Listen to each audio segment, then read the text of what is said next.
రోజు తెలుగుదేశం పార్టీ 44వ ఆవిర్భావ దినోత్సవం 44 వసంతాలు పూర్తి చేసుకొని మూడో తరం రాజకీయ వారసత్వాన్ని ప్రతిష్టంగా పనిచేస్తుంది.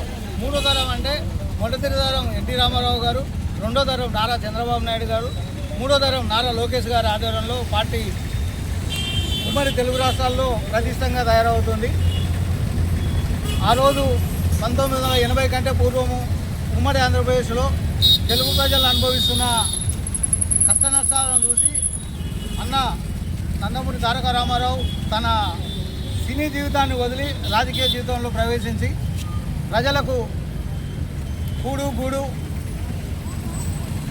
తర్వాత రకరకాల అభివృద్ధి కార్యక్రమాలు చేయాలనే సంకల్పంతో రాష్ట్ర వ్యాప్తంగా పర్యటించి తెలుగుదేశం పార్టీని 1993లో అధికారంలో తీసుకురావడం జరిగింది. ఆ రోజు నుంచి ఈ రోజు వరకు 44 సంవత్సరాలుగా తెలుగుదేశం పార్టీ దిగ్విజయంగా కొనసాగుతుంది.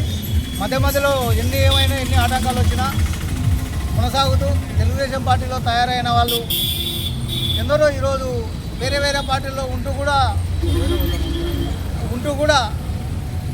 తెలుగుదేశం పార్టీ నుంచి ఎదిగారు. తెలుగుదేశం పార్టీ అనేది ఒక రాజకీయ ఫ్యాక్టరీ. ఇప్పుడున్న ప్రస్తుత ముఖ్యమంత్రి కానీ తెలంగాణలో గత ముఖ్యమంత్రి గారు తెలుగుదేశం పార్టీకి తయారైన వాళ్ళే. ఇలాంటి వాళ్ళు ఎందరో ద్రోహం చేసి వెళ్ళిపోయినా కూడా తెలుగుదేశం పార్టీ ప్రతిష్టంగా తెలంగాణలో ఉంది. భవిష్యత్తులో కూడా తెలంగాణకు అధికారం రావడానికి తెలుగుదేశం పార్టీ నాయకులు కార్యకర్తలందరూ కృషి చేస్తారు. అలాగే ప్రతిష్టంగా ఇప్పటి కోసం నిజాయితీగా పార్టీలో కొనసాగుతున్న నాయకులకు అందరికీ ఈ సందర్భంగా పాదాభివందనాలు.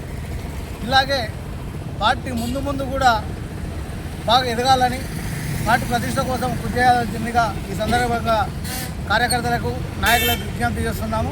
అలాగే అవతల ఆంధ్రప్రదేశ్ అభివృద్ధి చెందుతుంది. అలాగే తెలంగాణ కూడా అభివృద్ధి చెందాలంటే, బడుగు బలహీన వర్గాలు అభివృద్ధి చెందాలంటే తెలుగుదేశం పార్టీ ఒక్కటే దిక్కు అనేది ప్రజలకు తెలుసు. అతి తొందరలో 2029లో జరిగే ఎన్నికల్లో కీలక పాత్ర తెలుగుదేశం పార్టీ పోషిస్తుంది అని ఆశిస్తున్నాం. ఈ సందర్భంగా అందరికీ శుభాకాంక్షలు తెలియజేస్తూ జై తెలుగుదేశం, జై చంద్రబాబు నాయుడు, జోహార్ అన్న ఎన్టీఆర్.